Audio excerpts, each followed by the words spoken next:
Good afternoon. Welcome to an event that is truly the first of its kind. I am so pleased to be with you over the lunch hour for a virtual gathering. Like many of the events you're probably attending these days, I'm Tamara Caraway, President of Avid Architects, and also proudly serving as President of the Peoria Education Foundation. On behalf of the Peoria on behalf of the Foundation's dedicated Board of Directors, thank you so much for making time to tune in with us today. We are honored to have you here and excited for you to experience what we have planned over the next hour. Today, we are bringing our business, community, and nonprofit partners an exclusive conversation with 3 superstars of education. They are each a powerhouse in their own right, but to have all 3 together with us is really something special. Many of you would have connected with us at the Peoria with these leaders a couple weeks ago at what would have been the Foundation's 15th annual Education Visionary Dinner Awards Dinner. Like every other event, this was unfortunately canceled due to the coronavirus. We were saddened that we couldn't be with you all in person, but what was most disappointing is that we wouldn't be able to have an opportunity to formally honor our awardees for this year. We will be highlighting them digitally, but I'd like to mention each of them right now.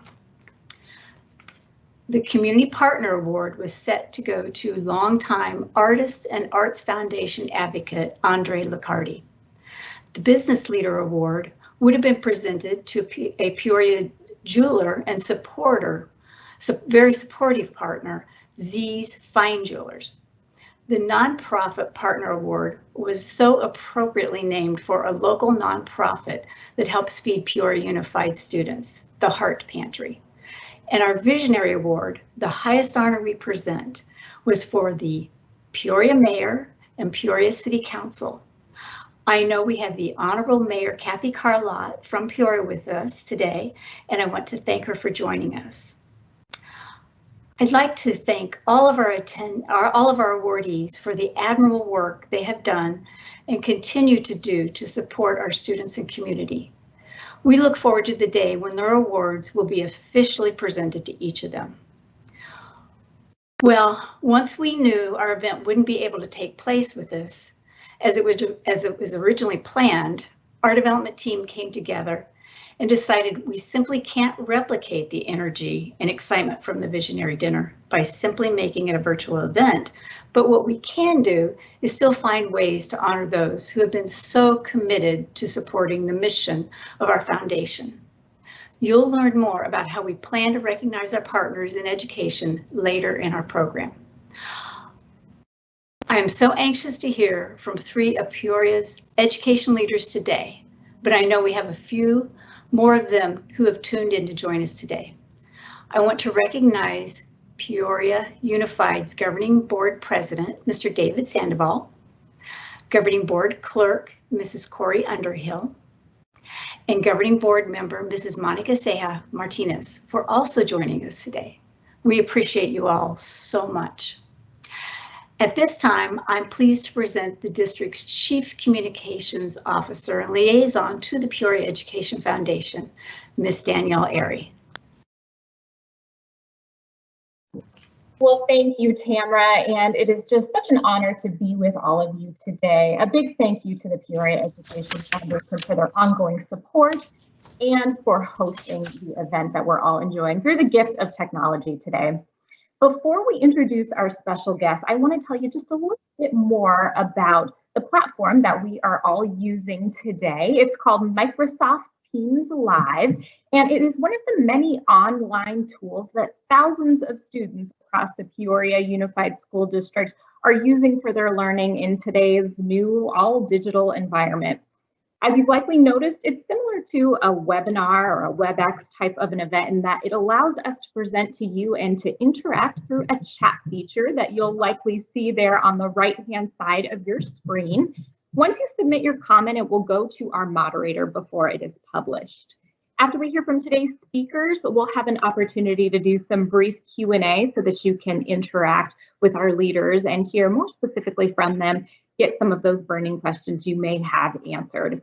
I'd invite you to test this feature through our chat, and at this time to send a quick chat over to the moderator from the foundation. Include your name, title, and email address so that we know that you've joined us on the conversation today. It's a great way not only to test out this feature, but please know it's just published to our moderator and not to all attendees. So please take a quick moment to try that out. In addition, please feel free to go ahead and submit questions in, and we'll monitor them throughout the duration of our speakers today and get to them here shortly right at the end. And now I am so grateful to have these three leaders who have taken the time to join us today. Many of you know them and know their work in our community. They are three just highly revered leaders in public education.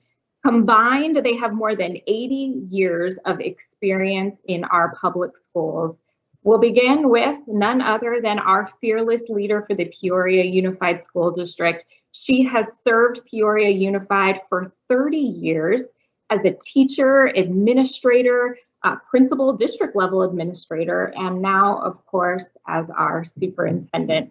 She is also recently able to add published author to her many titles. We're so grateful for her, for all that she has done for the Peoria Unified School District during her tenure, and of course, serving as our superintendent during such a trying time for our school district, doing so with class, of course, along the way. We're so grateful to have her here. Allow me to introduce Mrs. Linda Palles Thompson. Danielle, thank you so very much. It is my pleasure to be here. This is partly some of the exciting parts of the new norm, where we are able to click in and just really enjoy everybody. So thank you everybody for being here. I don't know if you're aware of this, but when I started the superintendency almost 3 years ago, the first couple weeks, the Parkland shooting occurred. And I remember, as I'm superintendent, and I really stayed up all night watching the superintendent at Parkland and what he did and what he was thinking, and wondered, how did he get into that situation? How did that happen? And I went in the next morning and said to my deputy at the time, we need to have a task force here. And he said, yeah, well, that's fine. We can do that, but we're really good. We have a good plan. I said, I know. But I want to have a task force, and people who know me understand that if they come into my office, I either give them more to do or put them on a task force or fire them. They've told me that too. But the task force was called Not on My Watch. And he said, well, when do you want it? And I said, tomorrow morning would be fine. So the next morning, we had 24 people from the community, police officers, teachers, social workers, community members, parents, students, together in our main office, and it was called Not on My Watch, is what I called it. Now that was pretty a safe bet, because I expected, I was only the interim, and Not on My Watch was going to be about 4 months, and I could think nothing would happen on my watch. Turns out that's not quite how long it lasted. But anyway, Not on My Watch, we put together a task force that was that really geared itself to 3 areas. One had to do with this thing called preparedness. How prepared are we to deal with a shooting, God forbid, or a gas leak or some other thing that, how prepared are we for those types of things? And then how do we prevent it? And how do we intervene? And then how do we serve as advocates for this thing that really ties into our safety and well-being of our students? So that was the plan there. And we put together I think a pretty significant plan that has gotten state and national acclaim, put together some of our best people who have run with the plan, and we can kind of share that piece with you. But the end of that year, as you will recall, we had another event, and it was our Red for Ed, where our teachers were that we don't strike because we are not a striking state, but they had a sick out, if you will, for I think it was 5 days, 6 days. So what I learned how to do in those two instances was to put a task force together to be prepared, to prevent, and to intervene. And we figured out how to close our schools. I didn't know that was going to be a prologue to where we are today, but it has helped, believe it or not. It was very, very intense, but it really has helped us move ahead in where we're at right now. What we are dealing with right now is unprecedented, obviously. And we talk about the new normal. I think that's kind of an overrated word. How do we make it new normal? I don't know that we will ever go back to this thing called normal.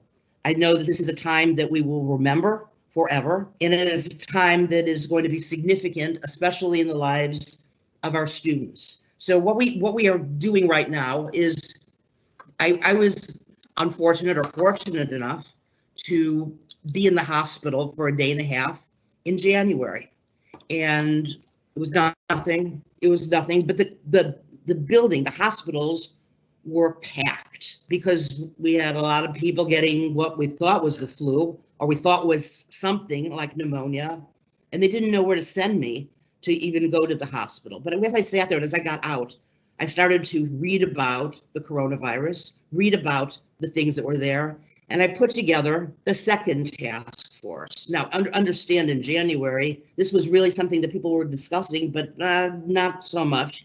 And my team kind of rolled their eyes and said, yeah, task force, there she goes. And again, another one of her task forces. But in February, we had put together, the team, not me, the team had put together a task force that has addressed enormous amount of things, but it still focuses on the three areas: preparedness, prevention and intervention, and being advocates for the situation that we're in.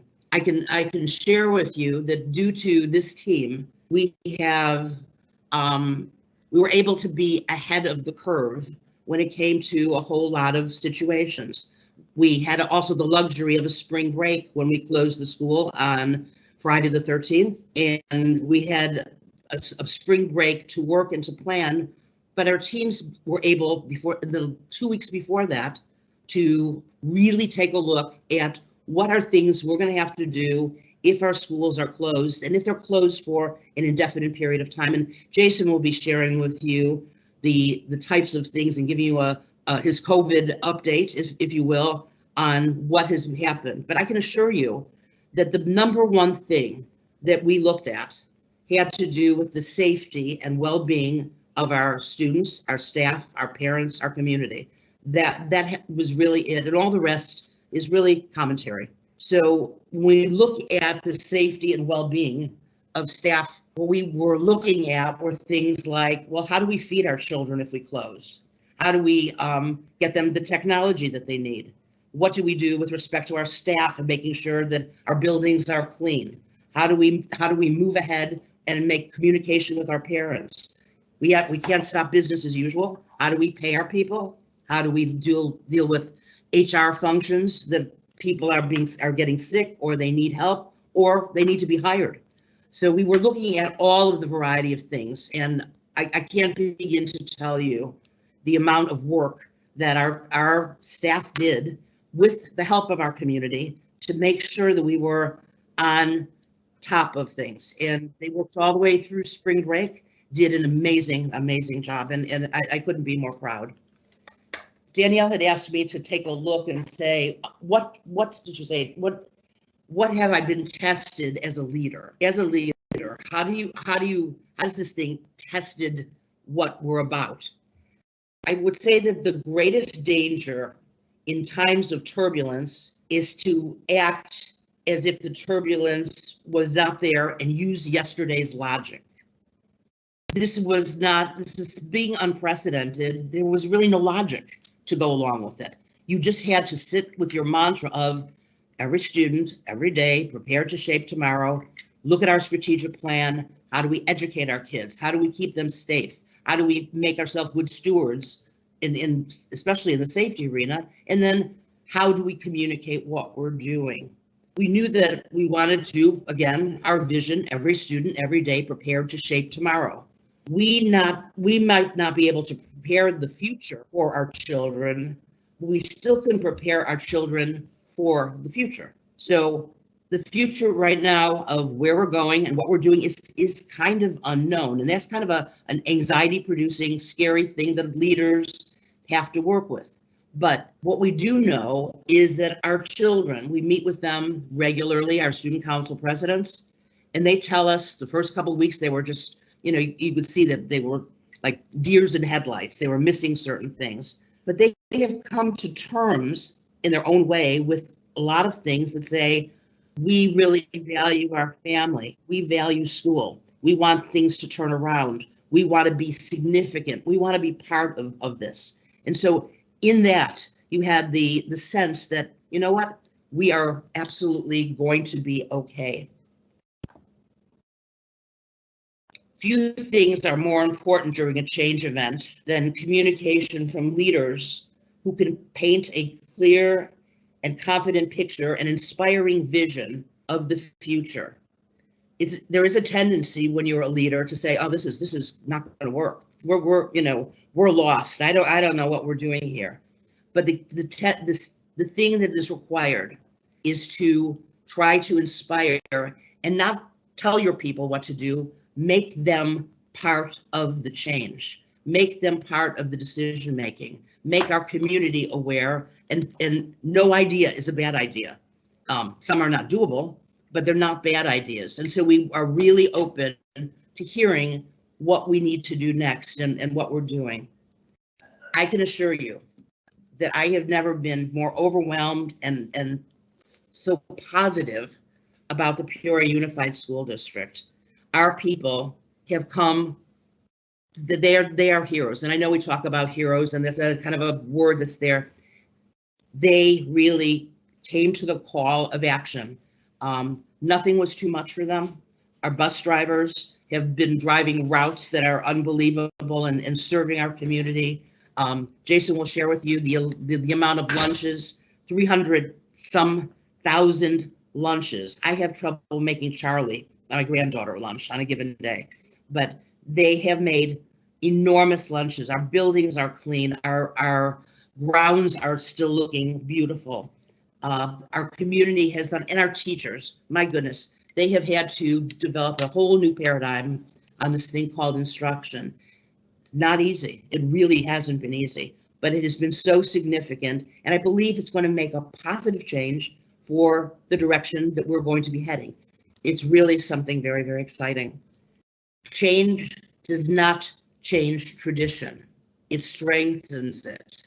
Change is a challenge and an opportunity. We don't see it as a threat. We see it as an exciting opportunity, an exhausting opportunity, yes, an opportunity that has all kinds of problems that can go with it, but it also has certain solutions. And those solutions, I think, are going to change us for the better. We are strong here. What we tell our people is do what's right, do it right, and do it right now. And they have followed that mantra. They have absolutely followed that, and they are doing what's right, and they are doing it right. They might be doing it 5 or 6 times, but they will be doing it right, and they're doing it right now. It's one thing to plan. It's one thing to come up with ideas. It's one thing to do it. They have implemented from day one, when the children returned, if you will, from spring break, we were on point. And I couldn't be more proud of this Peoria Unified School District.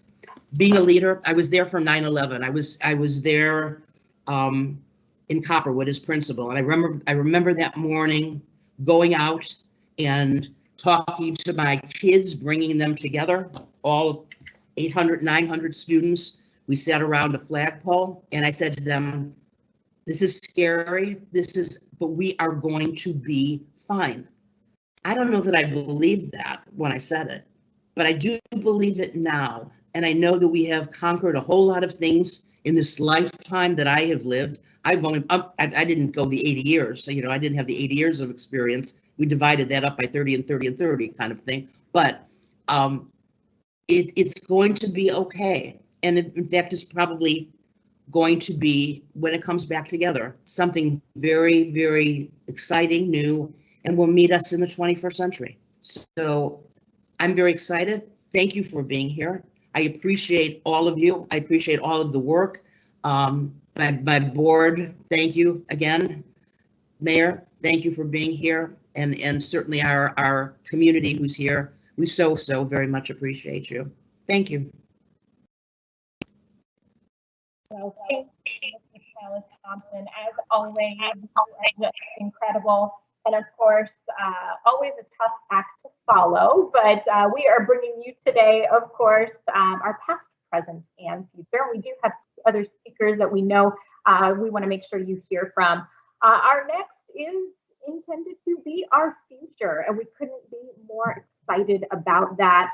You will recognize him as a preeminent leader in pre-K through 12 education. He joined us not long ago from the Paradise Valley Unified School District. He is exactly what we need at the exact time that we need it. We are just beyond thrilled to have him start as our new superintendent, of course, after Mrs. Palles Thompson's retirement, July 1st. Please let me turn it over to Dr. Jason Reynolds.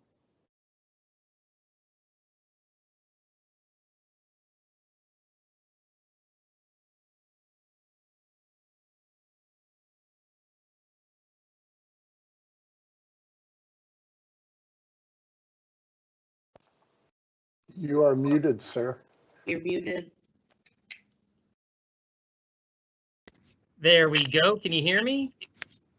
I clicked it twice. Sorry about that. Well, thank you, Miss Airy, Mrs. Palles Thompson, our gracious and wise, experienced leader who is helping us through this incredible process. Thank you to our governing board members who Danielle had mentioned earlier, Mr. Sandoval, Mrs. Underhill, and Mrs. Palles, or I'm sorry, and Mrs. Seja Martinez, and their support. I got to tell you, it's a bit intimidating to be on a panel with Peoria icons like Linda Palles Thompson and Dr. Denton Santarelli.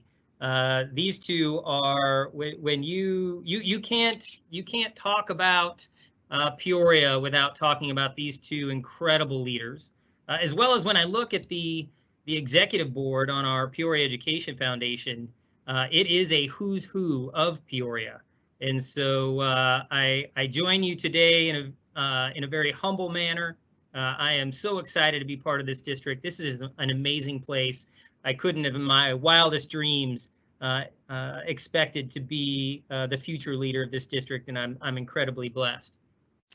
Having said that, we do want to continue to recognize our Peoria Education Foundation. This is a foundation of volunteer board members who their work is incredibly important to Peoria schools, as well as the communities of Glendale and Peoria. And it is critical that as a community, as a group of partners, that we continue to support this group, this foundation, and the work that they do, because it is absolutely critical to Peoria schools. And we appreciate it very, very much. Having said that, as I look to the future of Peoria schools, I want to continue to nurture our relationships and expect strong partnerships as we move into the community. So thank you, Ms. Caraway, for a few minutes to share with you what we've been doing to support our students, our staff, our families, as we have met the challenges of COVID-19 and the school closures that are impacting us all. First of all, Mrs. Palles Thompson did already mention the COVID task force that we put together. She was, if not the first, one of the first school leaders to put together a task force and really start drawing on our relationships, drawing on our partnerships with the city of Peoria and Mayor Carlott, with the city of Glendale, with our faith-based partners, with our business partners, to put together a plan to meet the needs of our community. So let me just share with you a few things that we've been doing over the last month, a little over, when it comes to supporting our families. So let's start with our food service department. This is a group of people who came together and said to us in the task force, how can we serve?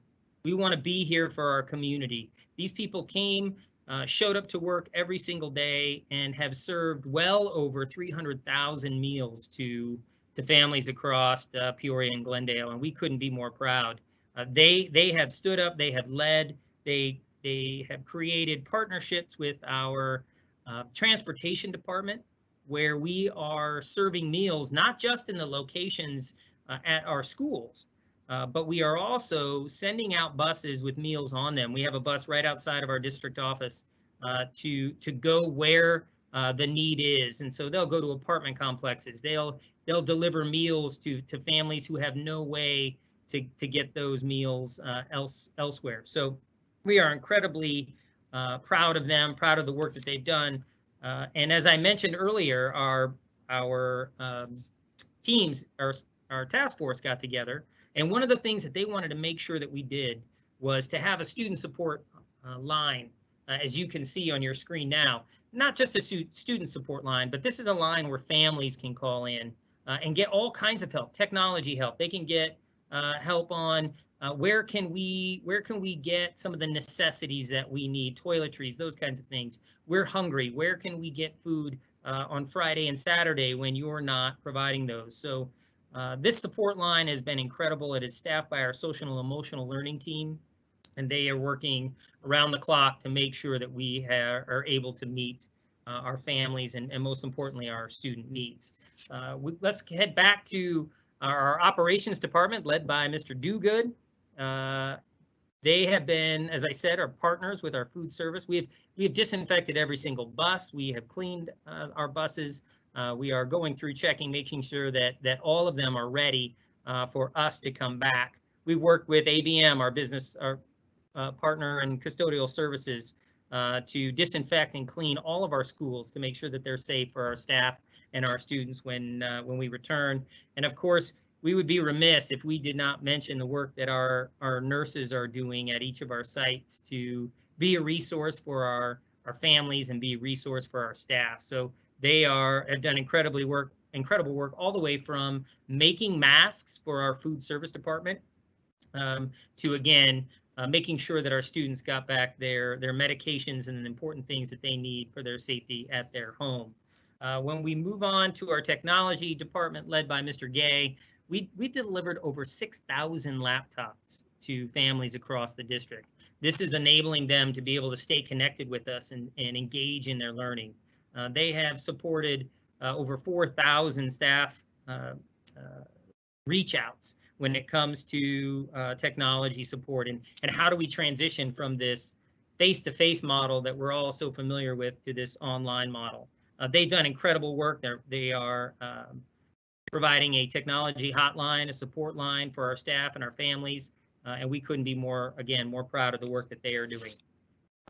When you shift gears and move over to our Chief of Academic Services, Dr. Kendra Bell, this is the heavy lift, right? This is what we're talking about, and that is moving, engaging learning from that face-to-face model to an at-home online model. And this department, from the moment the task force was created, all the way through spring break, worked around the clock to make sure that our students and our teachers had the resources that each of them needs to be able to continue to engage in their learning. They're continuing to support our special education students, supporting regular education students. They're finding ways to expand learning for students who want to go above and beyond, supporting our AP, IB students. It is absolutely the work that we are here every day to do, and they have done an incredible job. When we move to our business services department, a lot of you work directly with Miss Michelle Myers, who oversees that area. You want to talk about a challenge. Having to decipher the federal and state bills and executive orders that are coming our way, trying to figure out how do we take new funding and what does that look like, and how are we going to support the work that we've done through COVID. Many of you are hearing, and many of you are actually experiencing the economy slowdown, and the impact that is going to have on schools is concerning.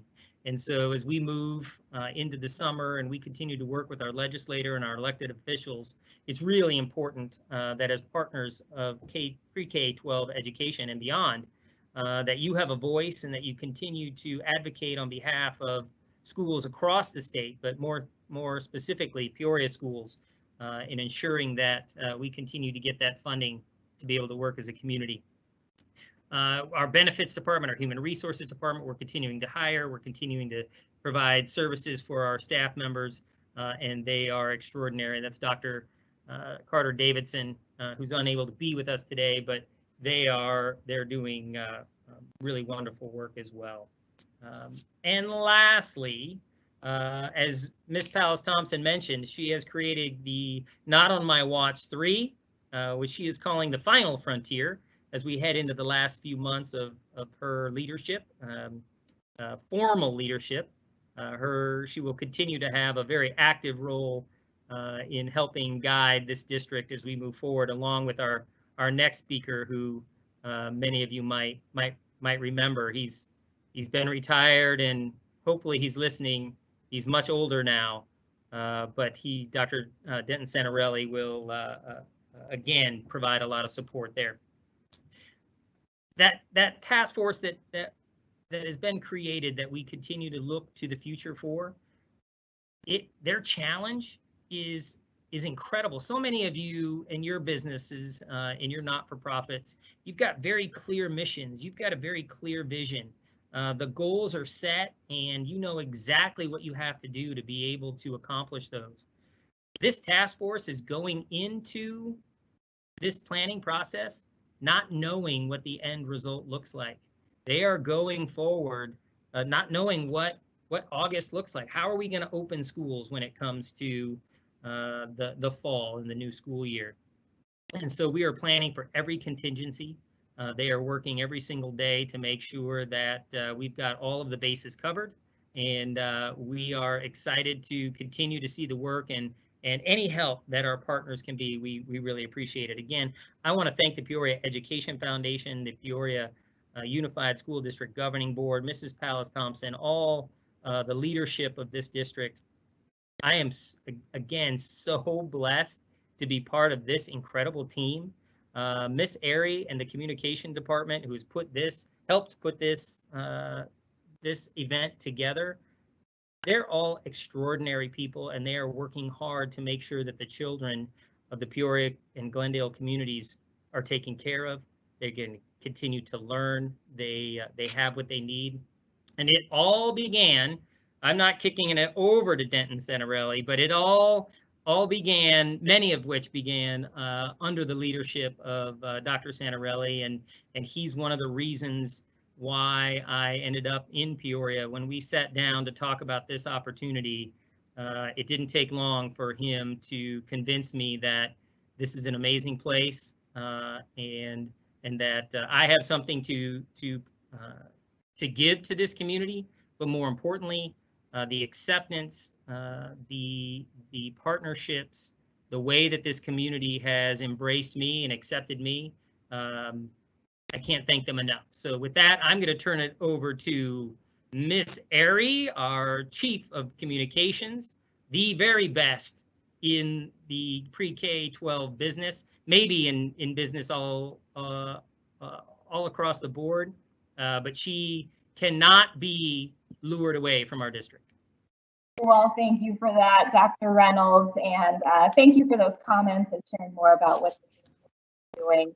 As you shared a little bit about, of course, our former superintendent, Dr. Denton Santarelli, I know many of you recognize him. Many of you worked closely with him during his time in our district, more than 30 years as well, serving the students in the Northwest Valley. And the Peoria Unified School District is what it is today because of him and his efforts across our community and serving our students and staff. We are so thrilled to have him join us. He is busy as ever in retirement, we know, often called upon by local and state leaders for his wisdom and expertise as it relates to pre-K through 12 education. We will turn it over to him at this time. Please welcome Dr. Santarelli. Well, thank you, Mrs. Airy, and certainly I'll have to take back all the wonderful things I was going to say about Dr. Reynolds as a result of him referencing my age and how old I am. But no, it is an honor once again to be part of this presentation today. Remarkable things have happened, and certainly the district and all of K-12 educators across the state are to be commended for what they've been able to do to reach out to families, to reach out to students, and certainly to wrap their arms around their students during an extremely challenging time. Who would have ever predicted this? As I left a few years ago from the Peoria Unified School District and went into retirement, I would have never guessed that someday I would be sitting here virtually having this kind of dialogue. But you know, as Ms. Palles Thompson mentioned, it's the hallmark of education and educators to respond to the demands that are placed upon it by our society. All the way back from how the original school calendar was created in an agrarian society and moving all through history, public education has risen to the challenge, and today is no different. And I'm proud to say that I am part of the community, and I'm proud to say that K-12 educators are doing remarkable things. My wife and I were walking around the neighborhood, social distancing, of course, a couple of weeks ago. And we came around the corner, and there was a sign in the yard of one of the homes in the neighborhood. And that sign, as we got closer, said home of an Oakwood Elementary community member. And it was a remarkable thing. Even though the students were not present, they were thinking about their school. 9/11, as Ms. Palles Thompson mentioned, forever changed our society. And what we're going through now is going to forever change our society in ways that we're still trying to wrap our heads around. I have the good fortune in my retirement from Peoria to continue to interact with educators and leaders. And most recently, just a week ago, I was involved with a virtual conference with superintendents from across the state. And it was the work and the thinking that was going on that was enlightening and certainly gave perspective to the challenges that our superintendents in our schools are dealing with today. One of the things that we know is that we're planning for, as Dr. Reynolds said, the unknown. And when we plan for the unknown, you start with what's known. And first and foremost, we know that our students are experiencing unprecedented loss of instructional time. Now, teachers are doing remarkable things with the technology to deliver instruction, but it's no substitute for having the students in front of our teachers every day. So we have an unprecedented loss of instructional time. We also know that there are significant financial strain and burden that's being inflicted upon our families, our community, our state, our country, our local governments. We also know that there is significant uncertainty and fear, and we've all experienced that, and our students are certainly right in the middle of that. And we also know that there is an unprecedented reliance upon technology, as is evidenced here today. All of these things we know, and as our education community plans for the next steps and what's to come, we continue to hear things like, first and foremost, health and safety. Secondly, how do we begin to make up for the loss of instructional time? And how do we begin to wrap our arms around the loss of the social and emotional bonds that are hallmark of our schools in the Peoria School District? I'm hearing things being kicked around about changes in schedule. And there's a broad gamut of that. And whether this comes to fruition or not, we'll have to see. But I'm hearing scheduling of students may look different, staggered start times, every other day kinds of instruction to reduce the numbers of children on a campus at one time, morning instruction and afternoon instruction, a whole myriad of things. Obviously, our healthcare providers are going to be right in the middle of ensuring that our students are safe and our staffs are safe and comfortable, and most importantly, that our parents are comfortable sending their children back to our schools. This whole notion of temperature checks and all of the kinds of things that Dr. Reynolds mentioned by way of extra sanitation efforts and cleaning efforts and those kinds of things that are going to have to happen. What will be the impact upon visitors to school? How about our extracurricular activities? Wow, what an armful to have to grapple with, and really in a very, very short amount of time. When you think about where we are here as we're knocking on the door of May, over 100 degrees, by the way, and school opening up in August, and what will that look like? And so that task force that has been referenced here is going to be extremely busy getting the word out to make sure that we are prepared and ready to go. We also know that this is going to be a community effort. How schools look, what do we want them to continue to do for our children, has always been shaped by what our communities and what our publics think schools should do. What should they provide and how should they provide that? I believe that as a result of this, there's been a renewed emphasis and valuing of educators. I believe that as a result of this, that there is a raised awareness about the importance of public schools in our society. And I believe that all of those things will help set the course for success as we move into the future. That success may look somewhat different. And obviously this whole technological infusion and what that may look like by way of a menu for parents as they start to phase back into sending their children to school every day may be very much part of that. And there may be scenarios where some of that does continue to be done through an online environment for a period of time, or at least partially throughout the course of the weeks to come. Our foundation has been instrumental in continuing to provide enhanced opportunities for students and staff in the Peoria Unified School District. And certainly, I'd like to also thank Mrs. Tamara Caraway and the entire foundation for providing the kinds of supports and services that our students have benefited from in the past. Now more than ever, the resources that our schools are going to need are going to be exceptional. And we're facing a time where the state of Arizona is looking at $1 billion deficit. It wasn't 6 months ago we thought that there was that much in a rainy day fund that may help solve the capital lawsuit. All of that has gone away. And so now more than ever, our community has to rally around our public schools, the Peoria Unified School District, to make sure that the resources are provided so that we can deliver the kind of education that our parents and our communities deserve, and our students certainly are chomping at the bit to get back to.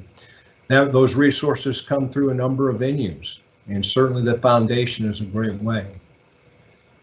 Bonds and overrides are certainly the part of how we've had to manage our schools in the past, and I know the district is facing a couple of very important decisions regarding future bonds and overrides. So with that, I'll leave you with the fact that our schools are the best that they can be because of the parents and the community members and the support that they receive. And I'm very optimistic that as a result of this, this is only going to further our focus on what's important. Pleasure to be here, and certainly congratulations to Andre Liccardi. I believe he was one of the recipients, as well as the mayor. Tremendous people doing great things, and certainly I look forward to a day when we can get back together and actually see each other in person. Thank you very much. Thank you, Dr. Santarelli. As always, words of inspiration from you, and we are just indebted to you for your support and for all that you continue to do for our district. and we look forward to seeing you soon as well. For those of you who are still with us, I know we are rounding out the lunch hour here shortly, but if you have questions, feel free to submit them through our chat. We will do our best to get to those here quickly. If we cannot, we promise we will respond to you. And I know Dr. Reynolds has eyed a few of them in the chat and has graciously volunteered to respond to a couple of those. So we will get going with some of those questions here shortly. Until then, I will turn it back over to you, Mrs. Caraway. Thank you, Danielle. And just wow, what an honor it is to have such three awesome leaders join us today. Thank you, Mrs. Palles Thompson. Thank you, Dr. Reynolds. Thank you, Dr. Santarelli. I'm truly overwhelmed by your words of wisdom and indebted to you for everything that each of you do for our community. I appreciate your words also, Dr. Santarelli, in support of our foundation, and Dr. Reynolds as well. I want to briefly share, before we move on to our Q&A, how the foundation has positioned its work in the midst of this pandemic. We recently launched an emergency needs fund. This was brought to us by one of our principals. The program establishes a way to meet immediate critical needs for students that we know can often hinder their learning. These things might be something such as eyeglasses, a bus pass to get to school, food, or maybe in the cooler months, a jacket. The foundation now steps in to fund these basic needs, all while social services can be identified to bridge a long-term gap. This program just launched last week, and we know it will go a long way in supporting our community through this difficult time. We are continuing our work through this year to fund scholarships and classroom grants for teachers. Previously mentioned, the future is key. These needs have not stopped through this pandemic. We still have students who are pursuing their education, and we still have teachers who will have real needs in order to bring students back into a fruitful learning environment next year. I want to show you so you can really see the impact of your support. On your screen is Jabril Saunders. He's a Peoria High School graduate. 6 years ago, the Peoria Education Foundation provided him with an against all odds scholarship so he could pursue his dream of becoming a chef. You helped him achieve his dream. I spoke with him one day when we were on a school tour. Not only is he a private in-home chef, but he's giving back to our community. He has rallied around Peoria Elementary School, planted a garden there, and is now harvesting it to produce fresh produce to families in need through this pandemic. Jabril truly is an incredible human being. The barrier for us in meeting these needs and continuing to support more students like Jabril so they can support our community is the funding gap that we've been presented with in light of canceling our visionary dinner. This event typically brings them more than $110,000 to fund scholarships, grants, and now the emergency needs fund for the Peoria Unified School District. We are about $65,000 short of meeting this goal. In lieu of the money you would have spent attending our event, we are asking that you consider a donation to the foundation today. I cannot stress enough that we cannot meet our mission without the support of our community. As you heard from our leaders, the district needs us now more than ever. If you're able, please consider a donation or the sponsorship that you would have given at our annual dinner, or consider what you would have spent on our auction and raffle items to submit those funds as a donation. Since we're unable to properly recognize you at this year's dinner, if you will pledge your support today, we are pleased to announce that we will include you in an ad we plan to run in the Phoenix Business Journal and other local papers. We also will highlight you on our website and social media channels. Simply visit the foundation's website at peoriaedfoundation.org and click donate. It's very simple. When you get there, you'll see a number of ways that you can donate. And email us at peoriaedfoundation@gmail.com to confirm your support. You should be able to see these on your screen.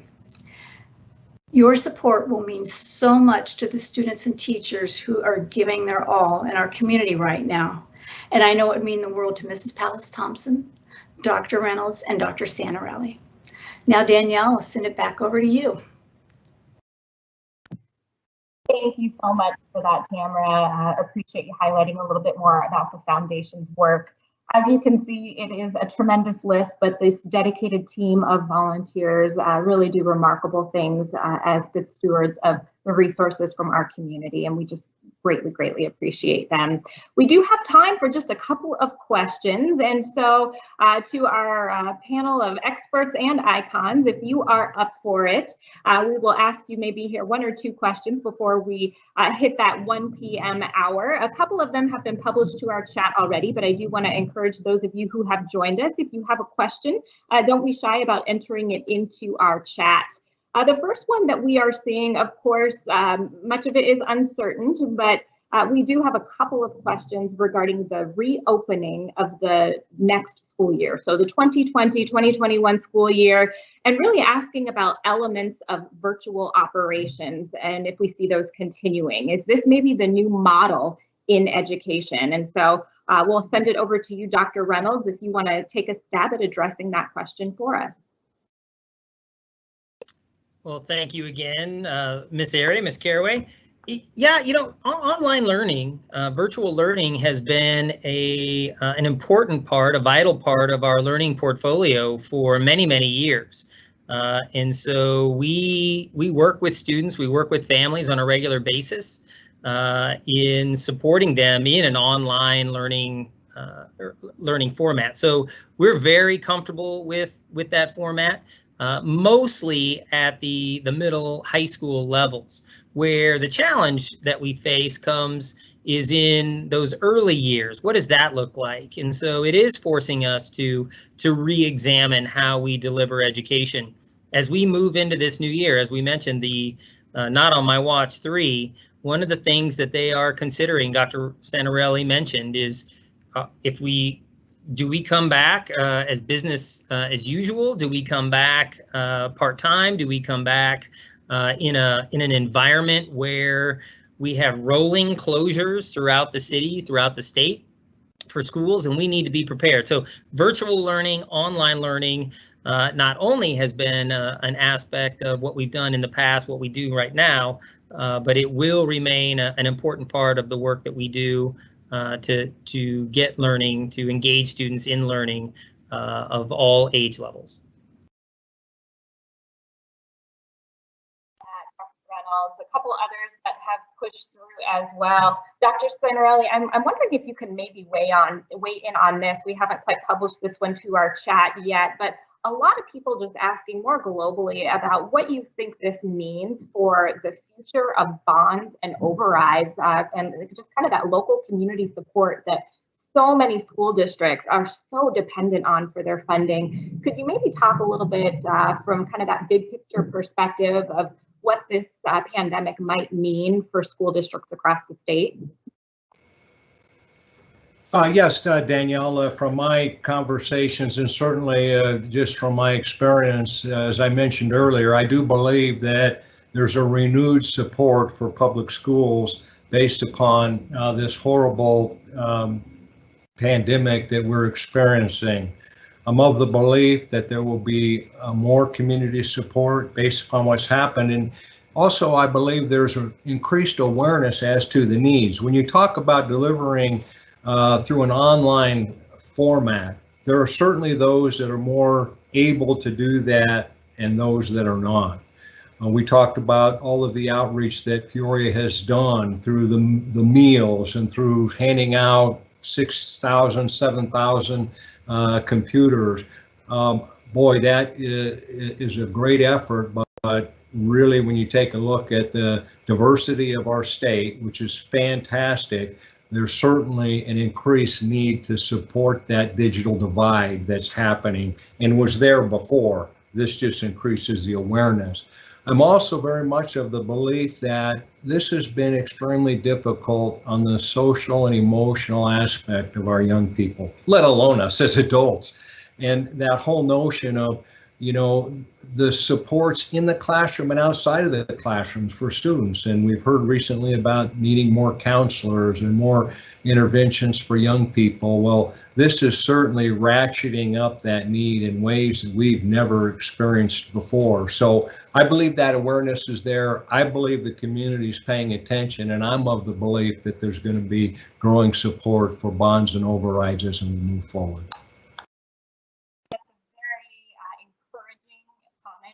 From you, Dr. Santarelli. We are certainly hopeful as well.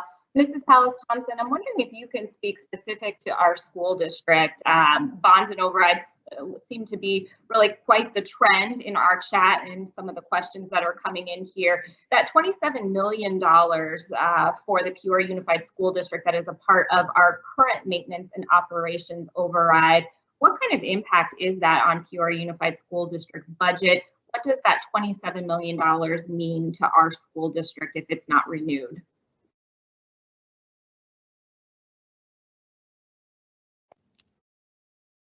Look, I'm speechless. I couldn't speak. It actually means the world in the continuation of what we are doing. I know we will have to reduce. If we do not pass, we will have to reduce significantly over the next several years. And that'll mean cuts in programs. That'll mean, if we're talking about our arts programs, we're talking about our reading, our gifted education, those types of things.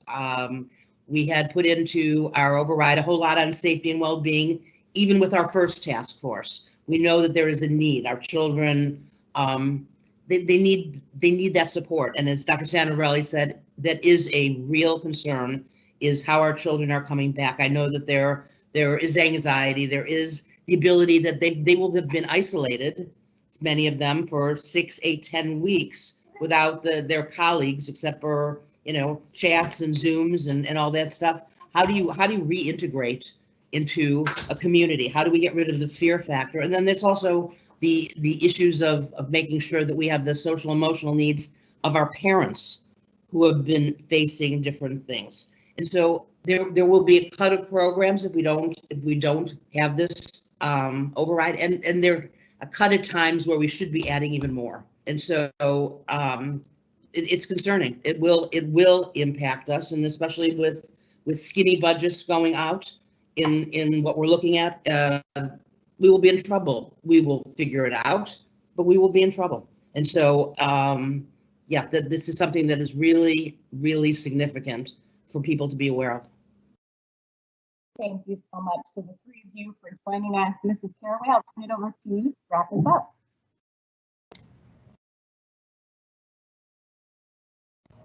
Thank you, Danielle. And truly, what an honor it has been to have Mrs. Palles Thompson, Dr. Reynolds, and Dr. Santarelli with us today. Your leadership has and remains unwavering, and it's been incredible. Peoria Unified School District is so fortunate to have such a great team of leaders, both through the past, present, and future. And to all of the folks that were able to join us today, who have been long-term supporters, business partners, and fantastic community members, thank you so much for joining us. And I'm